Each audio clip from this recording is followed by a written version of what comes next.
ቢስሚላሂር ረህማኒር ረሂም እንደገና ተመልሰናል። ኸይበር ቅሷ ላይ ነበር ያለነው። ነብዩ ኸይበርን ከፍተው እንደገቡ አጀሬ ይሁዶች በጦር ሜዳ የተሸነፉት እንዲል እንደገና በአቋራጭ ለማግኘት ነብዩን ለመግደል መርዝ አዘጋጅተው ስጋ ላኩላቸው ማለት ነው። በሚልኩላቸው ጊዜ ተቀበሉ እና የመጀመሪያዋን ሉቅማ እንደዚህ ብድግ አድርገው ከንፈራቸው ላይ ሲያደርሱ እኔ ተመርጃለሁና አይብሉኝ የሚል መግለጫ ሰጠ ስጋው ማለት ነው። ሱብሃንአላህ። ያኔ እንደገና ጣል አደረጓትና አብሯቸው የነበረ ሷሃቢ ያው በዘመቻ ላይ የቆየ ወታደር ይርበዋል። ቸኩሎ ቶሎ ዋጥ አደረጋት። እዛው ፊታቸው ረራላ። እዛ ጥሩልኝ ጋባዣችንን ጥሩልኝ ብለው አስጠሯት ሴትዮዋን ማለት ነው። አብረው ቤተሰቦቿም ወንዶችም ጭምር መጡ።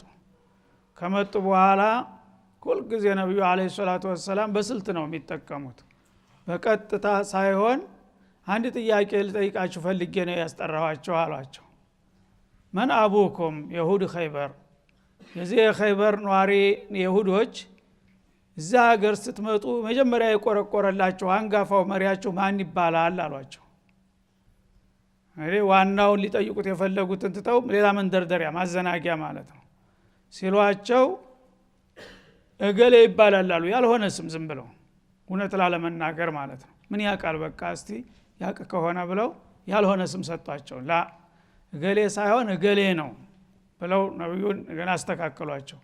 ያ ጊዜ አይ ልንሞክር እኮ ነው ታውቃለህ አታውቅም ብለን እንጂ ልክ ነው አንተ ያልከው ነው አሉ እንደገና። ሱብሃንአላህ። ከዛ በኋላ እሺ አሁንም ሌላ ጥያቄ አለኝ እሱንስ በትክክል ተመልሱልኝ ይሆን አሉ። አይ አሁንማ ብናሳስተም እንደምታርመን ስላወቅ በትክክል ነው ምን መልሰው አሁን አሉ። ጥሩ መን አሉ النار አሁን እዚህ አያቱ ጋር የሚያገናኘን ይሄ ነው። እና መቼም አጥፊ ለጀሃነም ነው ተብሏል በተውራትም በእንጂልም በቁርአንም። ካሃዲ አጋሪ ታወታዊ ማንኛውም ተንኮለኛ እንደ ተንኮሉ መጠን ጀሃነም ትጎበኘዋለች። ይሄን ሁላችንም የምንስማማበት ነው። ግን ጀሃነምን በዋነኝነት እንደ ባለቤት ባላባት የሚሆንላት ማን ነው ብለው ይጠይቃሉ። አሁን ምን አሉ? ዘመድ ተውለት እኛ ለንተመሰናሩ ለአያመን የሚለው እኛ ያው ቀድመን የመጣን ህዝቦች እንደመሆናችን መጀመሪያ አካባቢ ለመቅመስ ያህል እንገባ ይሆናል። ትንሽ ቀናት ከጎበኘናት በኋላ እኛ እንወጣና ወደ ጀነት እናልፋለን፣ እናንተ መጣችሁ ትተካላችሁ ተስር አሉ። አልহামዱሊላህ አሉ። እንኳን መጀመሪያ ቀድማችሁ መግባታችሁን ያረጋግጣችሁ ተገባችሁ እኛ አንመጣም እዛው ቀጥሉ አሉ።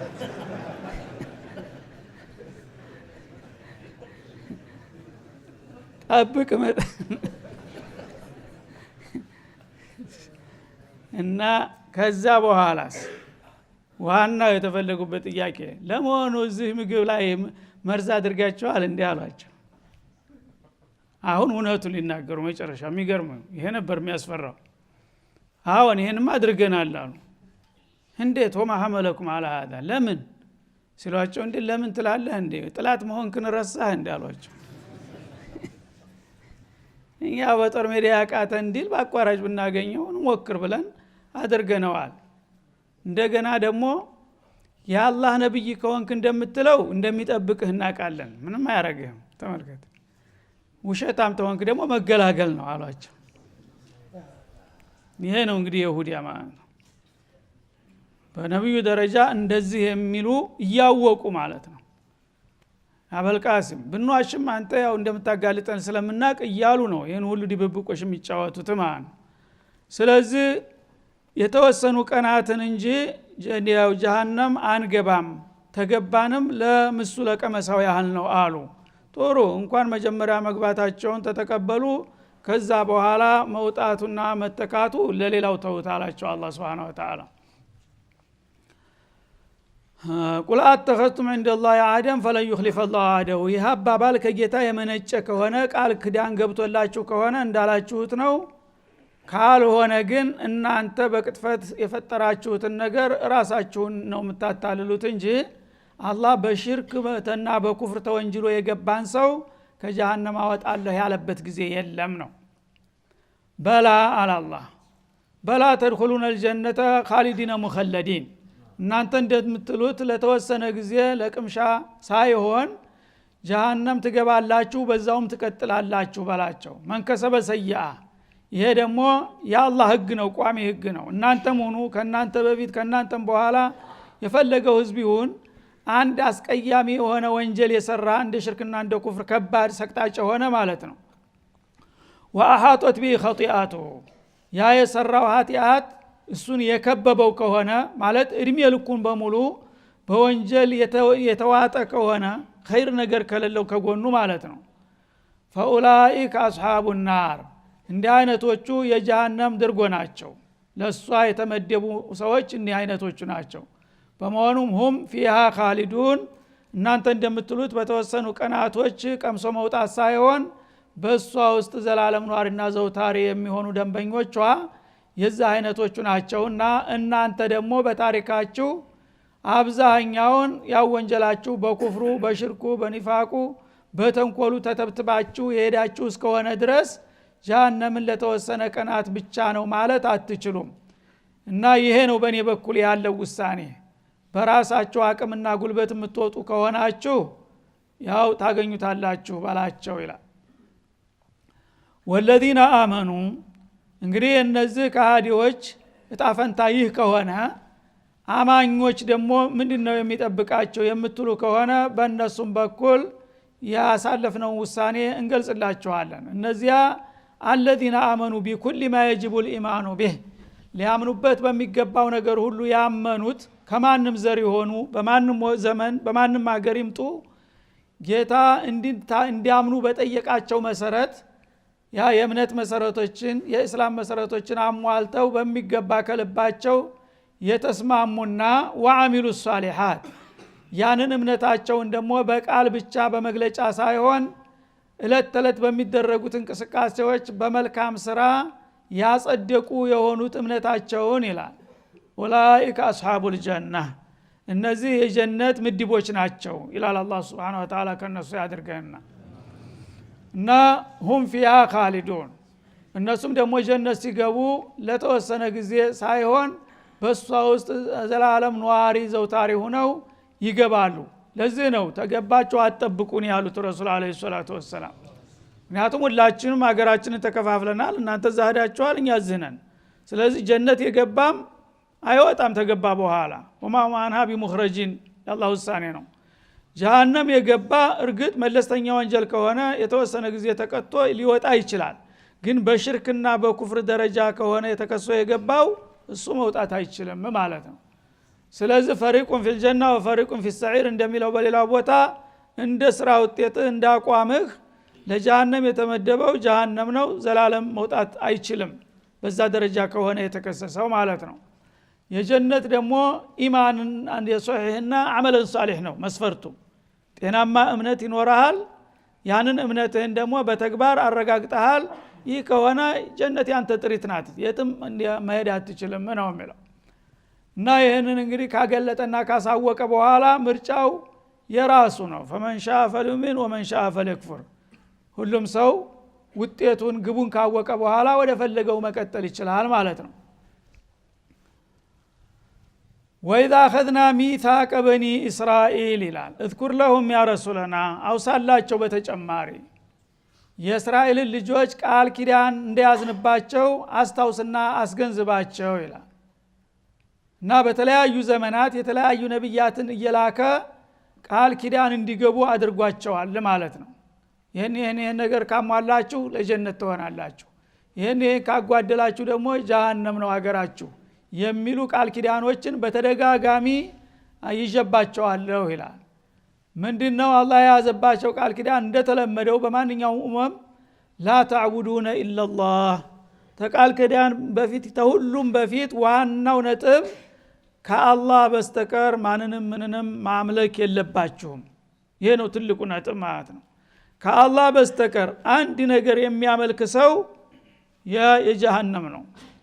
እና መዳን ከፈለጋችሁ ከኻሊቃችሁ ከአላህ ለአዞም በስተቀር ምንም ነገር እንዳትገዙና እንዳታመልኩ የሚለው በሁሉም ነብያት አንደበት የተነገረ በሁሉም ህዝቦች ላይ የተያዘ ቃል ኪዳን ነው ይላል ማለት ነው። ላ ተዕቡዱነ ኢላላህ ዒባዳ ለአላህ ብቻ ነው የፈጠረህ አላህ ብቻ እስከሆነ ድረስ ልታመልከው የሚገባው አንተ ደግሞ እሱን ብቻ ነው እሱ ፈጥሮት ያበቃ ሌሎችን የምታመልክ ከሆንክ ጀነትን ብትናፍቅ አታገኛትም ነው የሚለው አላህ Subhanahu Wa Ta'ala لا تعبدون الا الله وحده لا شريك له እንግዲህ አላህን በብቸኝነት ያመለከ ሰው ይሄ ሰው ሌላ እንኳን ደካማ ጎን ቢኖረው ተውሂዱ በዚህ መልክ ከተመራ የመዳን ተስፋ አለው ማለት ነው ዒባዳ ላይ ግን ቅንጣት እንኳን ቢሆን ለሌላ አሳልፎ ከሰጠ በህይወቱ ተውባ ካላደረገ በስተቀር አልቆለታል ማለት ነው لا تعبدون الا الله ከአላህ በስተቀር ምንም ነገር እንዳታመልኩ የሚለው ቃል ኪዳኔ በተደጋጋሚ ተረጋግጧል ይላል ማለት ነው ወቢልዋሊደይን ኢህሳና ከዛ በኋላ ደግሞ ለወላጆቻችሁ መልካም መዋል አለባችሁ የሚለውም ቃል ኪዳን ነው እንግዲህ አላህ ሁለቱን ትልልቅ ህቁቆች ነው መጀመሪያ ያስቀመጠው ማለት ነው አንደኛ ኻሊቅህ አንተንም ወላጆችህንም ሁሉን ነገር የሰጠህ እሱ ነውና በሱ ያለ አምልኮ የጸና መሆን አለበት ምንንም ማንንም በሱ ማጋራት የለብህም ለመዳን ከፈለክ ማለት ነው ከዛ ወደ ፍጡሮች ስትመጣ ደግሞ ተህቁቆች ሁሉ ከመብቶች ሁሉ ጥብቁ ህቁቅ የወላጆች ነው ምክንያቱም ወላጆች ወልደው ባያሳድጉ አንተ ለማደግና ቁም ነገር ለመድረስ አትችልም ትልቅ ባለውለታ ናቸው ማለት ነው እና ከጌታ ቀጥሎ የወላጅ ሐቅ ነው የሚመጣው ባለፉትም ኡመሞች በሁሉም ነብያቶች የታወጀው ይሄ ነው ይሄ አይቀየርም ለወላጆቻችሁ በጎ አድርጉ የምትችሉትን ሁሉ ኢህሳንን መልካምን ሁሉ መሻት አለባችሁ ይላል እና መልካምን ሁሉ መሻት አለባችሁ ማለት ወላጆችን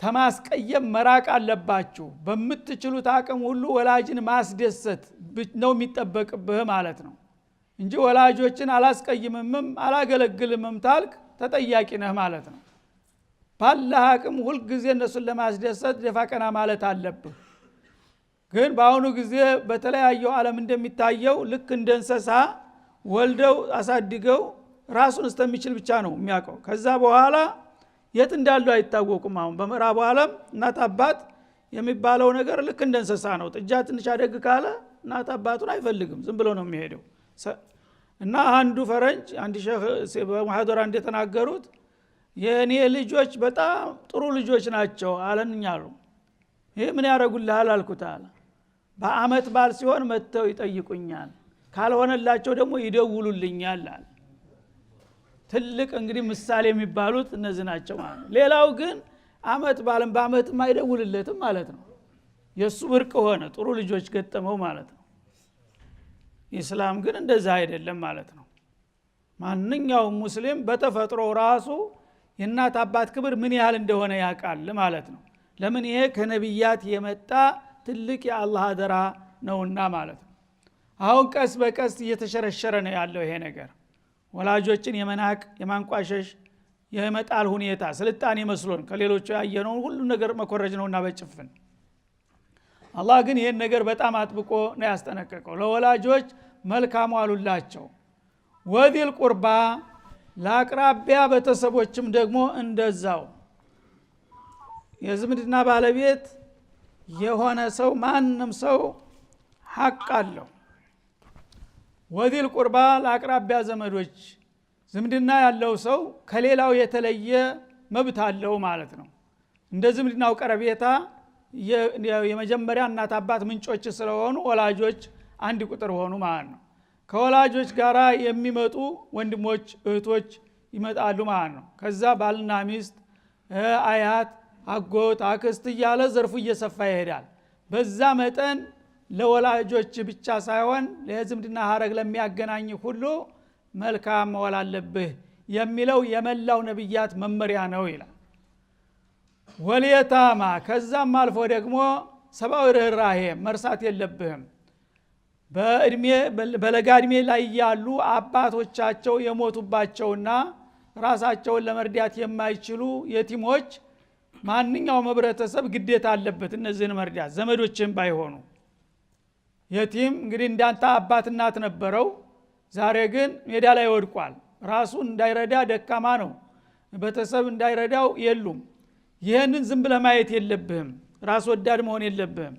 የኔም ልጅ እኮ እንደዚህ ሊሆን ይችላል ብለህ ከልጆች ባልተለየ መልኩ ለዚህ ኸይር መሻት ይተበቅብሃል ለማን ሙእሚን ከሆንክ ወልመሳኪን ከዛም አልፎ ደግሞ ችግረኞች የቲም የሚባለው አቅማዳም ያልደረሰው ነው በለጋድሚ ያለው አቅማዳም ከደረሰም በኋላ ቢሆን አዛውንትም ቢሆን ሽማግሌም ቢሆን ወይ በተለያየ ምክንያት ሚል ሰው የሚቀምሰው የሌለ ችግረኛ ይኖራል ሰው ከቸገረው መረዳት አለበት በወገኑ ስለዚህ እኔ ለራሴ ልኑር አትልም ማለት ነው ምስኪኖች ካሉ በአካባቢ እነዛ ምስኪኖች ዝምድናም ባይኖርህ በማህበረሰብ ሐቅ ይጠይቁሃል ማለት ነው እነዚህ ሁሉ እንግዲህ በበኒ እስራኤልም የታወጁ ግዴታዎች ናቸው ማለት ነው በቀደምት ሃይማኖት በሁሉም ከዚያ በኋላስ ወቁሉ ሊናሲ ሁስና ለሰዎች መልካምን ተናገሩ የሚለው የጌታ ትልቅ ቃል ኪዳን ነው ይላል ቀደም ሲል እንግዲህ ሁለገብ ነው ለወላጆችህ ለዘመዶችህ ለጎረቤቶችህ ለየቲሞች ለሚስኪን የሚባለው ቁሳዊ መንፈሳዊ የሆነም ጥቅም መስጠት አለብህ አቅም በምትችለው መጠን ማለት ነው ሌላው አጠቃላይ ከዛ በላይ ደግሞ ሊረሳ የማይገባው ለድሃም ለሀብታምም ለትንሽም ለትልቅም ለወዳጅም ለጥላትም ሊነፈግ የማይገባው ደግሞ ወቁሉ ሊናሲ ሁስና ለሰዎች መልካም ተናገሩ በአሁኑ ጊዜ ነው የቸገረው ሰዎች ሳይጣሉ ተቋርፈው ነው የምታየው ሰላም ብሎ አንዳንዱ ሰው ምናልባት ትንሽ ደረተ ለኢማን የቀረው አጠገቡ አለፍ ሰላም አለይኩም ታላ ያፈረ እንኳን ሌላው የጎሪጥ ነው እንደሚያየው የታውቆኝ ነው ምን ማለት ጅላህ እንዴ ማታቀኝ እንደማለት ነው ሱብሃንአላህ ወቁሉ ሊናሲ ሁስና አንተን የሚከልፍ ነገር የለም የሚያስወጣ ነገር የለም ቃል ለአንዲት ቃል ናት ሰላም አለይኩም ብትል ይሄ ትልቅ ውለታ ነው ለሰው ልጆች የሚያገናኝ የሚያፋቅር ስራ ነው እንዳውም ይፍታሃል ጀና ነው ብለዋል ረሱል አለይሂ ሰላቱ ወሰለም ግን በአሁኑ ጊዜ ይሄ እየከሰመ ነው ይሄን ማድረግ የማይችል ሰው እንግዲህ ሙስሊም ነኝ ብሎ ሌላ ምንድን ነገር ነው ሊያደርግ የሚችለው አለማወቅ እንዳይባል የሚያቁት ላይ ይብሳል ይሄ ነገር እዛ ሀገር ላይ ሰላም አለይኩም ማለት ወደ ነውርነት እየተለወጠ ነው ማለት ይቻላል የምታቀው ሰው ካልሆነ በስተቀር ሙስሊሞች ናቸው ብለህ ዝም ብለህ ታልካቸው ሁሉም እንደ የጎርጥ ሲያው ታፍራለህ ለምንድን ነው የሚጨነቀው ብለህ ነገ ጭራሹን ትተዋለህ ማለት ነው እና ነብዩ አፍሹ ሰላም በይነኩም አፍሹ ሰላም በይነኩም ጀነት ልትገቡ ተፈልጋላችሁ ጀነት አትገቡም እስከምትዋደዱ መዋደዳችሁ ደግሞ በምን ይመጣል ሰላምታ በመለዋወጥ እያሉ ጀነትን የሚያህል ነገር ቁልፍ ነው ሰላምታ እኛ ግን በአሁኑ ጊዜ ወደ ነውርነት ደረጃ እያደረስነው ነው ያለው ማለት ነው ስለዚህ ቢከብደንም ከጁል በሆነ እንኳን እንደው መልኩ ቢሆን መሞከር ያለበት ነገር አሰላሙ አለይኩም ለምናቀውም ለማናቀውም ሙስሊም እስከሆነ ድረስ ማለት ነው ይሄንን እንግዲህ ወቁሉ ሊናሲ ሁስና ለሰዎች መልካም ተናገሩ አንዳንድ ጊዜ ሰው መንገር ጠፍቶት በመኪና ቆሞ መንገር ላይ መስኮት አውርዶ ገሌ ሰፈር ነው ምናምን ሲለው ቁዳም ይላል ዝም ብሎ ወደ ኋላ እኮ ነው ያለው ቁዳም ለመገላገል ብቻ ወደፊት ሂድ ዝም ብለህ ሄደ አንድ ቦታ የተሻለ ኸይረኛ ስታገኝ ወይነክ ወራ ተተመጣ ይላል ሌላው ግን ቁዳም እያለ ተከተማ እያወጣ ነው ያለው እሺ ውነቱን በቁዳም ፈንታ ወደ ኋላ ተመለስ ቢባል ምንድነው የሚጎዳው ወቁሉ ሊናሲ ሁስና ሰዎችን መልካም መናገር የሚታፈርበት ጊዜ ለሰዎች መልካም ተናገሩ መልካም ቃል ምን ዋጋ ያስከፍላቸዋል ምን ያደክማል አቀበት ቁልቁለት የለውም ሌላ ነገር ማበርከት ቢያቅት መልካም ቃል ለምን አትናገርም መልካም ቃል ካቃተ ደግሞ ዝም ማለት አንድ ነገር ነው በተቃራኒው መጥፎ የሚናገሩ አሉ የሚሳደቡ አሉ አንተ ኸይርስ ጠይቃቸው ወአቂሙ ሶላህ ከዛ በኋላ ደግሞ ዋና ቋሚዋ ግዴታ ፈታኟ ሶላት ናት ሶላትን አዘውትራችሁ አስተካክላችሁ ቀጥሉ እስተለተ ፍጻሜያችሁ ድረስ ብለናል ለሁሉም ህዝቦች ይላል ስግደት በሁሉም ህዝቦች ላይ የተጣለች ግዴታ ነው አሁን እዛ አያት ውስጥ የሚጠቀሱት በሙሉ ካንዱ ሃይማኖት ለሃይማኖት አይለያይም ሁሉም ላይ አሉ ግን ተግባር የሚያረጋቸው ማን ነው ስግደት ግን አጥብቀህ ያዝ ጌታ ጋር የሚያገናኝህ ዋና መስመር እሱ ነውና ወአቱ ዘካት ግዴታ ምጽዋትህንም ለግስ አላህ የሰጠህን ገንዘብ ማጣራት አለብህ በአመት አንድ ጊዜ እንግዲህ ከመቶ ሁለት ተኩል ማውጣት አንድ ሻይ መግዛት ማለት ነው ይህች እንዴት ትከብዳለህ ሙእሚን ነኝ እያልከ ثم ይህንን ሁሉ ቃል ኪዳን ጥለንባችሁ ነበር ይላል ይሁዶችን ነው አሁን ግን ወደኛም ስንመጣ የእነዚሁ ራሳቸው አሉ ሌላው አያት ላይ ለኛ ራሱ ይመጣሉ እነዚህ አያቶች ማለት ነው እነዚህን አደራዎች ጥለንባችሁ ነበር እነዚህን ሁሉ አፈርደም አብልታችሁ ረስታችኋቸዋል ግን ጀነት የኛ ናት ትላላችሁ ምን ይዛችሁ በምን መሰላል ነው ጀነት የምትወጡት ይላል አላህ Subhanahu Wa Ta'ala ثم ተወለይቱም እነዚህን ሁሉ ታላላቅ ቃል ኪዳኖች ትታችሁ ዘወር ብላችኋል እንዳላያችሁ ጀርባ ሰጣችኋቸዋል ኢላ ቀሊለን ሚንኩም ከናንተ በጣም ጥቂቶቹ ብቻ ሲቀሩ ይላል እንግዲህ ከሻህ አንድ ወይም ሁለት ሙስተቂም ሊኖር ይችላል አብዛኛው ግን ይሄ ሁሉ ሃይማኖት እንደ ኋላቀርነት ተቆጥሮ ትቶታል ማለት ነው ፊስቁን ፈሳዱን ስልጣኔ አድርጎ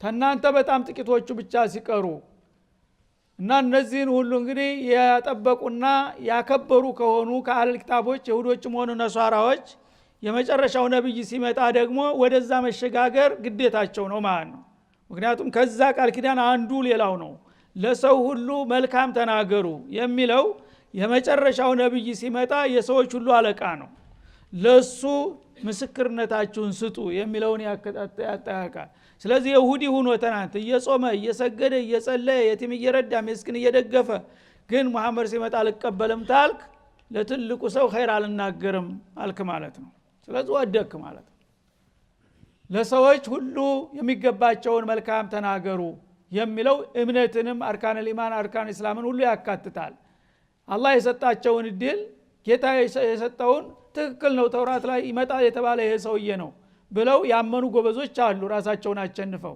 እንደነ አብዱላህ ኢብኑ ሰላም እንደነ ነጃሺ ማለት ነው ሌሎቹ ግን ግግም ይሄ አይደለም ይመጣል የተባለው ገና ጠብቅ እስካሁን እየጠበቀ ነው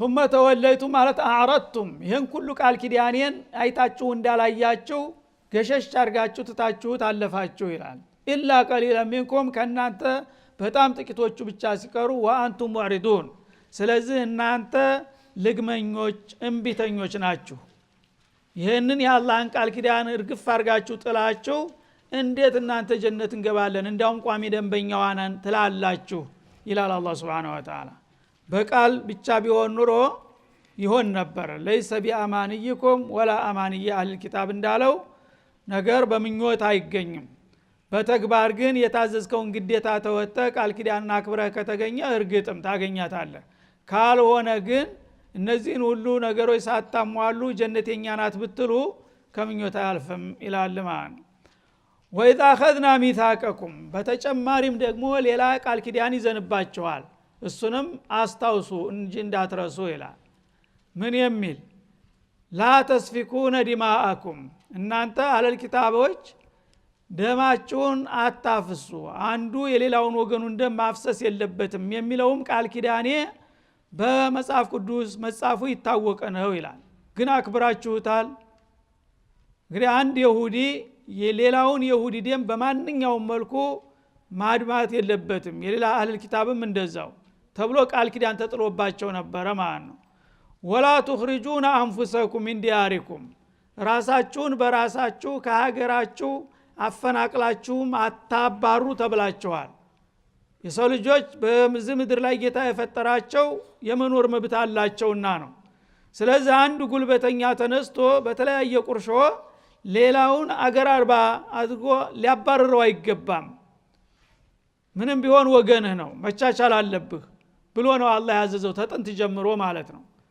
ስለዚህ አንዱ ጉልበት አገኘው ብሎ ሌላውን የሚጨፈጭፍና የሚዘርፍ የሚያባርር ከሆነ በዚህ ምድር ላይ የመኖር እድሉ ለተወሰኑ ጥጋበኞች ብቻ ሆነ ማለት ነው ራሳችሁን በራሳችሁ ደም አትፋሰሱ ደካሞቹን ብርቱዎቹ አታባሩና አታፈናቅሉ ብየስ ቃል አልዝኩባችሁም ነበር ይላል ራሳችሁን ከሀገሮቻችሁ አታባሩ ማለት እስበርሳችሁ አንዱ ሌላውን አያባር ማለት ነው እና አልሙእሚኑ ለልሙእሚኒ ከልቡንያን እንዳለው አንድ አካል ናችሁ በእምነት ገመድ የተሳሰራችሁ እስከሆናችሁ ድረስ አንዱ በሌላው ላይ ግፍ መፈጸምና ተትውልድ ሀገሩ ማባረር የለበትም የሚለው የኔ ቃል ኪዳን ነው በየዘመኑ ተሽሮ የማያቅ ሰዎች ግን ይህን እያከበሩ አይደለም ይላል ثم አቅረርቱም ይህን ቃል ኪዳን መጀመሪያ ስጥልባችሁ ቀላል መስሏችሁ ይሽ ይህን እናከብራለን ብላችሁ ራሳችሁ ቃሉን ተቀብላችሁ ታልተስማምታችሁ ወገኑን በምንም አይነት ማባረር መግደል